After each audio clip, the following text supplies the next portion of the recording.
Prepare and diversify with gold and silver with Monex Vice President Mike Maroney, along with Managing Partner of CPM Group and author of the Monex Precious Metals Market Outlook Report, Jeffrey Christian.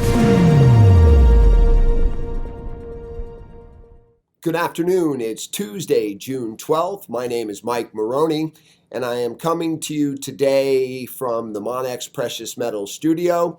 We have our guest, Jeffrey Christian, the Managing Partner of CPM Group.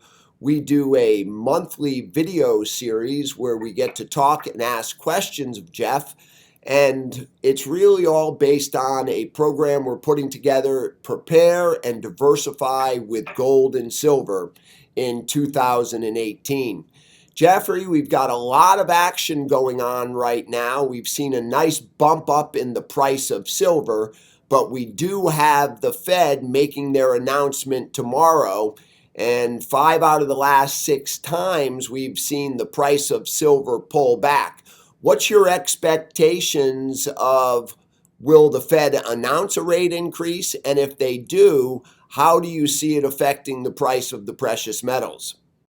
Yeah, our expectation is that the Fed will increase its rate tomorrow, 25 basis points, which is sort of what it's been saying and what everybody's been assuming. We think that when that happens, you will see silver and gold prices fall somewhat briefly. Silver, which has gotten up to close to around $17, it might come back off to about $16.50 or so. But we think the pullback initially will be relatively brief because we're seeing strong demand for silver over the last few days, and the price has gone up. I think silver's partly playing catch up with gold. Investors are still interested in silver, and they're getting more interested. Also, you have July as an active futures and options contract month on the COMEX, and there's probably some jockeying going on with the silver options expiration and also the movement toward first delivery date at the end of June for the July contract. So we think that the silver price could come off in reaction to the Fed, and then it could turn around and go back up for a while, and then possibly in July and August come back off a little bit more. Well, it's very interesting because we were fortunate to have made recommendations for people to buy silver when it was down in the 1620, 1630 area. And yesterday and today, we've seen some profit taking. And if it does pull back, you feel there's a good opportunity there. And potentially maybe in the next few weeks, we could break above 17. And if that happens, do you have a short-term target in mind if we're fortunate enough to take out that $17 resistance? Yeah, our target is about $17.50 right now for late June, early July. And if you're a short-term investor, as a lot of our clients are, our suggestion is that if you see the price get close to $17.50, depending on what's going on in the background environment at the time, we would probably suggest that you take your short-term profits, stand aside, take some vacation time, and look to reposition on the long side later in the year, perhaps in August, when we would expect the price to have pulled back some back into that 1620 or possibly even lower level, with the view that the price will probably rise later. Great. Now, the gold market's languished a little bit. A matter of fact, we've been having a difficult time holding above that $1,300 price.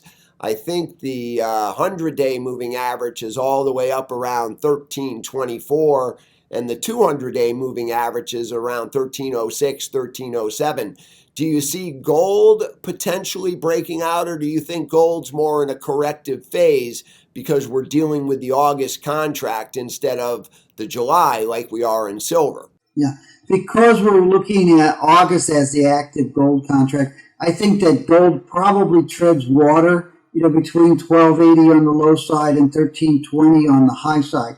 If we do start moving toward that 1320, 1324 level where the moving averages and the other factors kick in, I think there'll be some initial profit taking and resistance selling. So our expectation is it sort of moves sideways within that range for the next couple months. Once we get into late July and August, that could change. Once we get into September and October and people start looking at the midterm elections, depending on what's going on in the economy, then we think that gold could probably start to make a more forceful move. And when it breaks above that 1320, 1324 level, we would expect it to go much higher.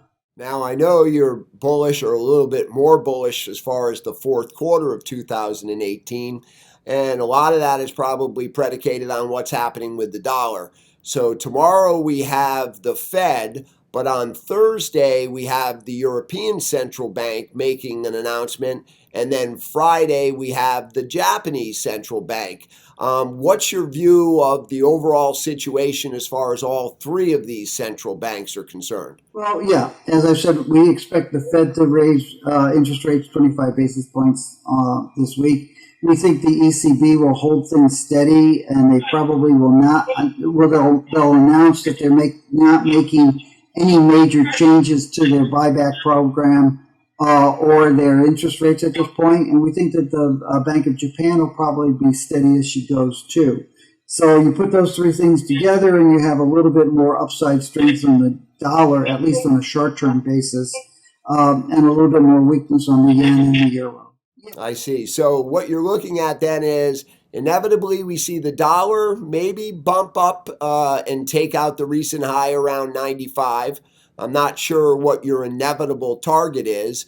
And potentially we get a nice bump in silver if you have an opportunity to buy some, take some profits, look for a dip sometime in July and August, but you're still pretty bullish as far as the fourth quarter of 2018 and the first quarter of 2019. Am I correct? Yes, I think that we're sort of, we've been sort of stuck in a trading range with gold and silver to some extent over much of the last 5 months or so. And we think that continues for a while, but we do think they'll break out on the upside. And our expectation is probably fourth quarter or first quarter 2019 when you start seeing a more forceful upward move in both gold and silver. So if you get an opportunity to buy low, it's more buy and wait instead of wait to buy? We always have to, temper our comments because we have long-term investors and we have short-term investors. And then we have those investors who are both. And, from a long-term perspective, today's price looks good. Could you get it a little bit lower if you wait a few weeks or a few months? Yes, I think that you can. From a short-term thing, it's, buy and then wait and then sell and then buy, and wait and do that again. I think there are some trading opportunities in this range, but you have to be aware that at some point these ranges will break down and the prices are going to move out. And when that happens, our expectations, you might see a little bit of weakness first, like a false sell-off. But our expectation is that when you see a real serious breakout of these narrow ranges we've been in, it'll be to the upside. Well, fantastic. Well, Jeffrey, I know you're busy. You're making speeches at a lot of different conferences. I want to thank you today for spending a little bit of time with us and look forward to speaking with you again next month. I'll talk to you in July. Fantastic. Have a great day.